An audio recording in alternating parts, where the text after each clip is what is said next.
प्यारे, बहुत बुरी खबर है। सारी लुगाइयों को उनके घरों से पकड़ पकड़ कर जांच कराने की योजना बनाई है उस वीर ने। मंजू भाभी, बालम, बहुत देर हो गई है, चलो हम लोग चलते हैं। मंजू भाभी तो बहरमपुर से चली जाएगी, लेकिन उन औरतों का क्या जिसे वीर ने हवेली में इकट्ठा किया है?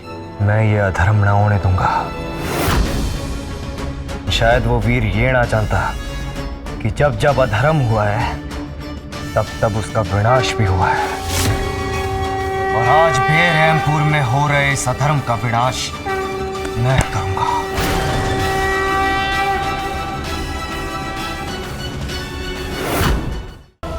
एक छोटी सी बच्ची को मार दिया उन लोगों ने।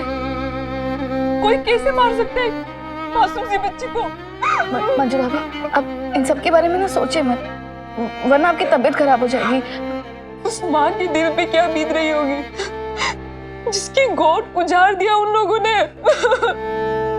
आज उसका नंबर था, कल किसी और का होगा।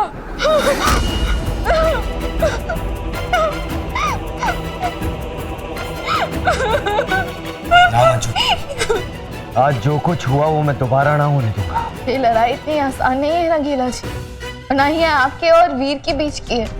ये लड़ाई समाज के साथ है, उनकी प्रथाओं के साथ है। और अगर आपको ये लड़ाई जीतनी है ना, तो पहले बदलाव लाना होगा, सोच का बदलाव। सोच का बदलाव मतलब? आज हमने खुद अपनी आंखों से देखा, औरतों का झुंड था, बहुत सारी औरतें थी, लेकिन किसी एक औरत के चेहरे पे दुख नहीं देखा, उनकी आंखों में आंसू भी नहीं थे, सब बस तमाशा देख रहे थे। किसी को बुरा भी नहीं लग रहा था कि उस मासूम बच्ची के साथ क्या हो रहा है। तो पहले आपको उन औरतों की सोच बदलनी होगी, और फिर ही बदलाव आएगा। हमें बदलाव नहीं चाहिए, हमें यहाँ से जाना है, ऐसी जगह जहाँ वो लोग कभी पहुँच ना सके। हमें बहुत डर लग रहा है, हम अपने आने वाले संतान के साथ ऐसे अन्याय होते नहीं देख पाएंगे। मंजू, हम लोग हैं ना, तुम्हें डरने की कोई जरूरत ना है। आप लोग तो आज भी थे ना, कोई कुछ नहीं कर सका। मुझे बस यहाँ से जाना है। नहीं, हम कहीं ना जाने वाले। डर के भागने से कुछ ना होगा। बहरमपुर केवल उन लोग का ना है, हमारा भी है। मंजू भाभी, आपका डरना जायज है। कोई भी माँ अपने बच्चे को ऐसे मरता हुआ ना देख सकती जैसा आज हुआ। आलम, दूध का जला भी छाछ फूक फूक कर पीता है। मन ने पहले भी एक बार गलती की है, फैंटम के जज्बात में बह गया और उसे खो बैठा। मैं तुम दोनों को ना खो सकता, इसलिए अब मैं दिल से ना दिमाग से सोचूंगा। तो कल सुबह ही मंजू भाभी को लेकर दिल्ली चला जा और वही रहना। ना प्यारे, चलेंगे तो सब साथ चलेंगे। तू भी इस बहरमपुर को छोड़ दे हमेशा हमेशा के लिए। चल हमारे साथ। चल पड़ता, अगर उस बच्ची की मौत ना होती तो चल पड़ता थारे साथ। मैं उस बच्ची की शहादत को ऐसे बर्बाद ना होने दूंगा। मैं यही रहूंगा, लड़ूंगा सबसे, और एक दिन बहरमपुर को बदल के रहूंगा।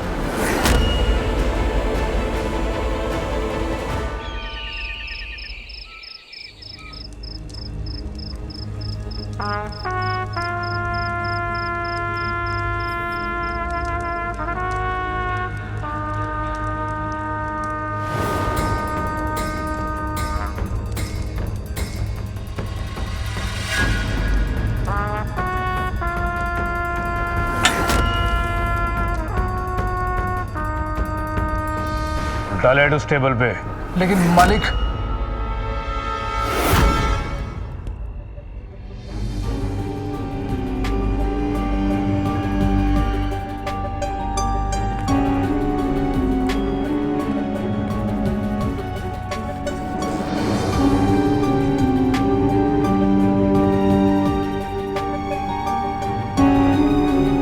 मालिक मालिक, मैंने कुछ नहीं किया मालिक, मैं चल जाऊंगा मालिक।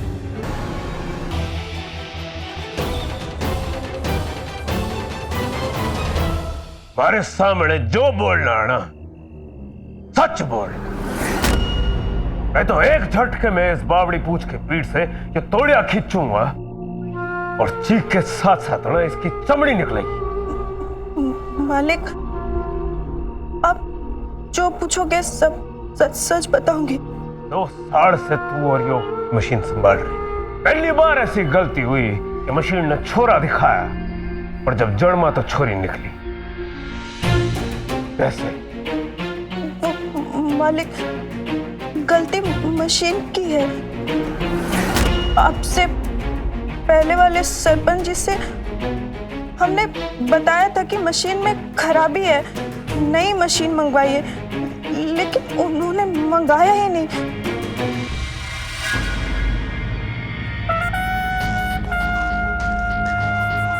मैं कल ही नई मशीन मंगवाऊंगा, और फिर जो उसके बाद छोरा होने की जगह छोरी हुई ना, यो गरम प्रेस से तुम दोनों की इस्त्री ना करूं,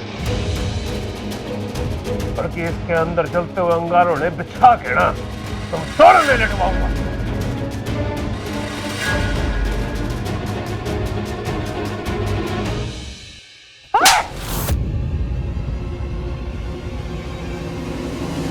आज तूने सारी हदें पार कर दी है।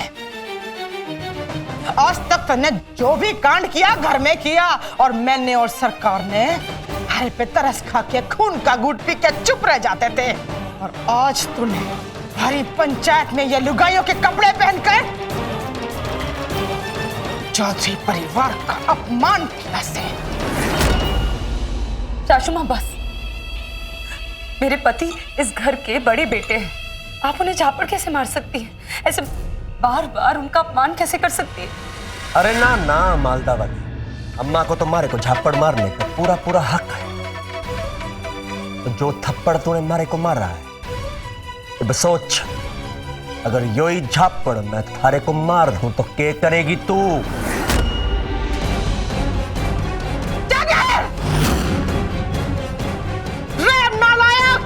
अपनी माँ को झापड़ मारेगा? रे थारी औकात इतनी है क्या?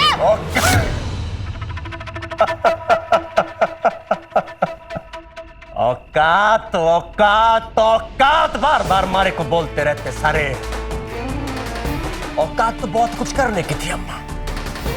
औकात तो सरकार की गद्दी पे बैठने की भी थी, पर वहां तू बैठ गई।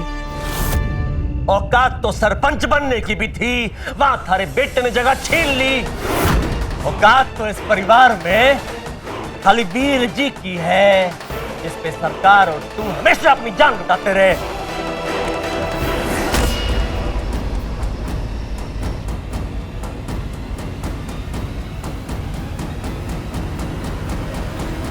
सरकार और अम्मा मारे पे प्यार इसलिए लौटाते रहे क्योंकि शिद्दत से मेहनत करूं मैं।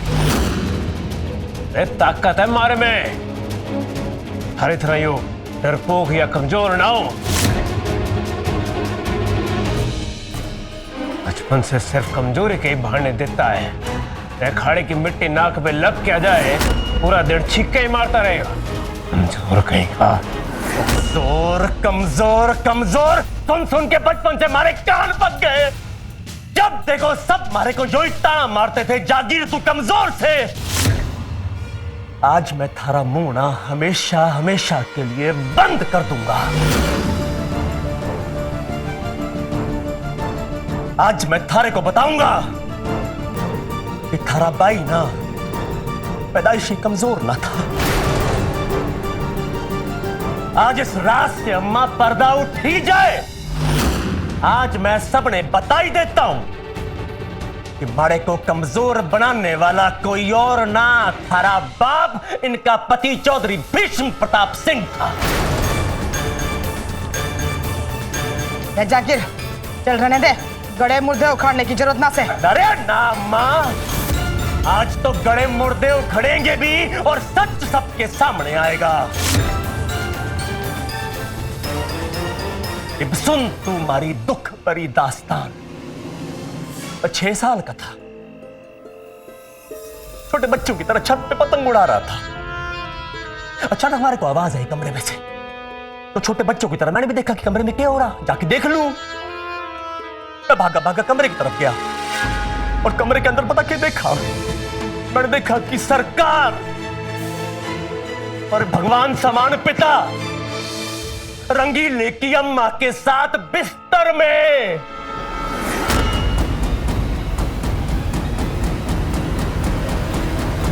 हमारे तो होश ही उड़ गए। हमारे को समझ ही नहीं आया कि मैं क्या करूं। बच्चा था ना, हमारे को लगा अम्मा को जाके सब कुछ बता देता हूं, तो मैं वहां से भागा भागा निकला। सरकार ने हमारे को देख लिया। सरकार भागे भागे हमारे पीछे पीछे आए और इससे पहले कि मैं सीढ़ियों तक पहुंचता, सरकार ने हमारे को उठाया और छत से नीचे फेंक दिया।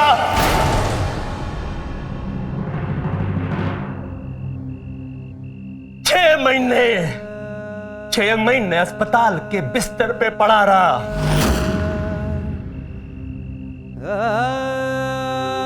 जो कमजोर होता ना वही मर गया होता, और जागीर ना कमजोर ना था। और यो थारी अम्मा, इसने घनी फिक्र थी पर मारी ना। अपने पति की इज्जत की फिक्र थी इसको। 24 घंटे हमारे दिमाग में एक की बात डालती कि बेटा जब तू ठीक होके बाहर जाएगा ना, बेटा किसी ने कही हो ना कि तूने क्या देख लिया। जब कोई थारे से पूछेगा तो कहना कि मैं ऐसे ही गिर गया। किसी से ना बताना कि सरकार को तूने कैसे देखा, सरकार ने थारे को छत से गिराया। यो क्या क्या माने हमारे कान भर दिए और मैं कमजोर बन गया।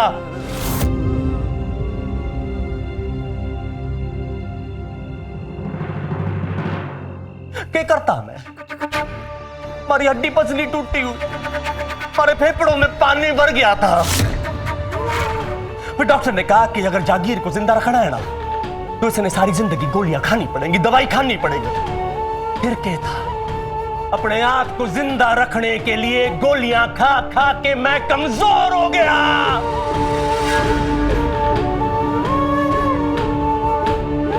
आज तक ये बात मैंने किसी से ना कही है, क्योंकि हमारे को अपने खानदान अपने परिवार का मान रखना था। लेकिन बस जब मैं ठीक होता ना, तो थारी तरह पहलवान बनता, मैं भी अखाड़े में दंगल लड़ता। लेकिन मैं दंगल ना लड़ सकता तो उसमें किसका दोष, मारा या थारे बाप का? अरे गुनाह उन्होंने किया तो सारी जिंदगी सजा मैं क्यों भुगतूं? बस तुम लोगों ने मारे को मजबूर किया कि मैं लुगाई के कपड़े पहन के घूमूं।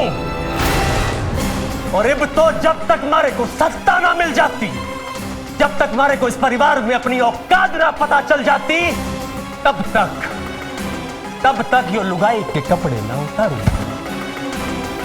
यो मारी सौगंध से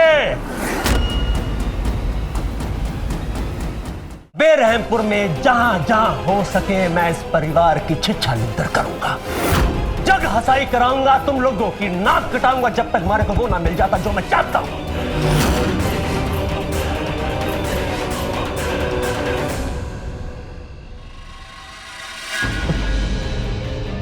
ए अम्मा, मैं अपने बेटे को एक आखिरी आशीर्वाद दे कि मैं अपने इस मकसद में कमजोर ना पड़ जाऊं।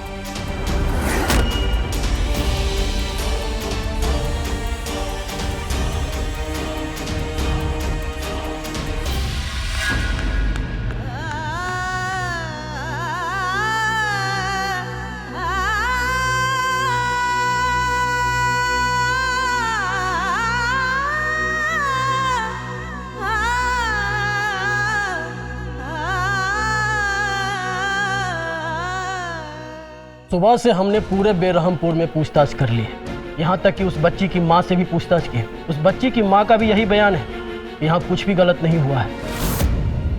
हमारी बच्ची तो मरी हुई पैदा हुई है, हमने तो सिर्फ उसकी विदाई दी है। अब आप ही बताइए रंगीला जी, ऐसे में हम कैसे कार्रवाई कर सकते हैं? अब ऐसे में हम लोगों के साथ जबरदस्ती भी तो नहीं कर सकते। बेरहमपुर के लोग डर चुके हैं, इसलिए कोई भी बयान ना देगा। इस बार मरने पहुंचने में देरी कर दी, इसलिए वो बच्ची की जान चली गई। लेकिन मैं वादा करता हूं कि अगली बार बेरहमपुर में मैं ऐसा ना होने दूंगा।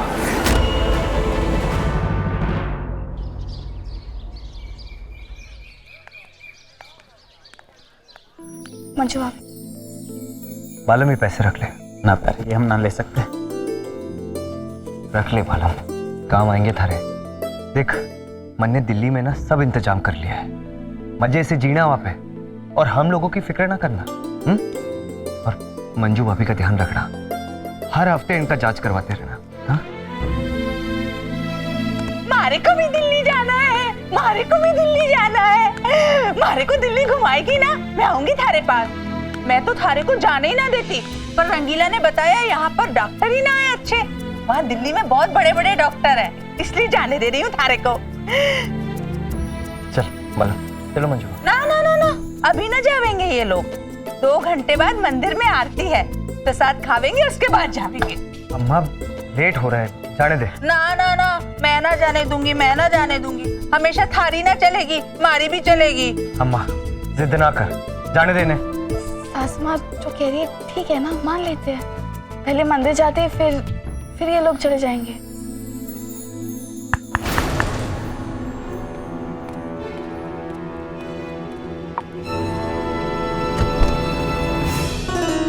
तो क्या काम है तुझे?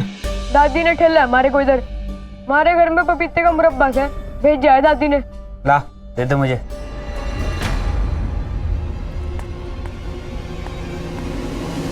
बेरमपुर छोड़ के भाग रहे हो क्या? अरे को सुधारे बिना कहीं ना जाऊंगा मैं, ये दोनों जा रहे। फिर तो आप दोनों हमारे घर का मुरब्बा खा के ही जाना। ला मुझे खिला दे। पकड़।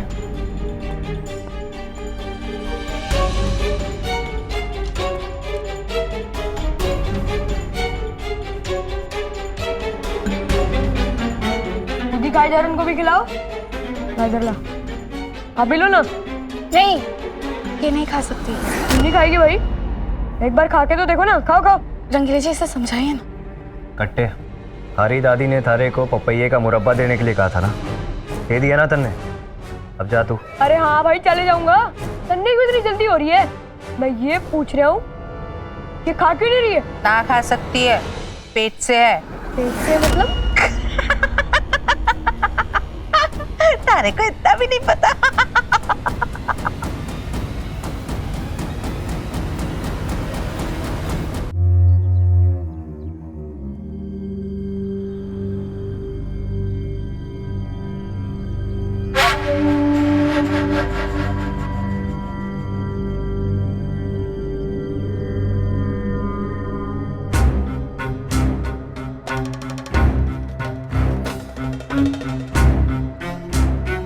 भाभी जी कैसी है आप भाभी?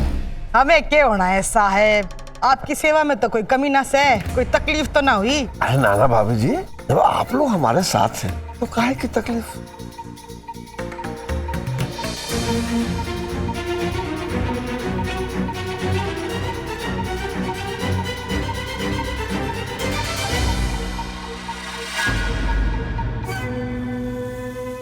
आज साहेब जी हमारे बीच यो मशीन का उद्घाटन करेंगे।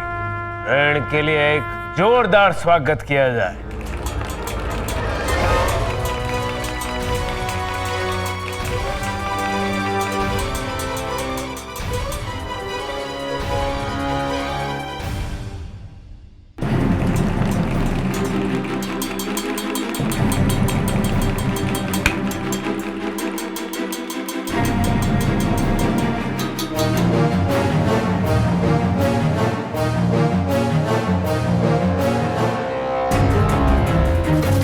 गलत हो रहा है, ऐसा करना सही ना है, कानून के खिलाफ जा रहा है।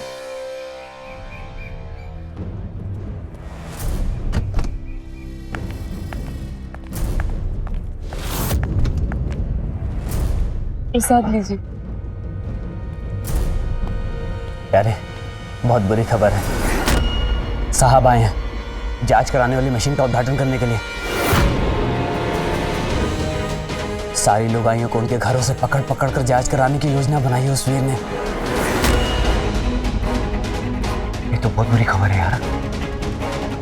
मंजू भाभी, बालम, बहुत देर हो गई है, चलो हम लोग चलते हैं। मंजू भाभी तो बहरमपुर से चली जाएगी, लेकिन उन औरतों का क्या जिसे वीर ने हवेली में इकट्ठा किया है? मैं ये अधर्म ना होने दूंगा। एक बार मंजू भाभी को बहरमपुर से बाहर भेज दूं, उसके बाद उन औरतों को कैसे बचाना है वो भी तय कर लूंगा। चाहे कुछ भी हो जाए, मैं उन औरतों को बचा के रहूंगा। शायद वो वीर ये ना जानता कि जब जब अधर्म हुआ है तब तब उसका विनाश भी हुआ है। और आज बेरहमपुर में हो रहे इस अधर्म का विनाश मैं करूंगा।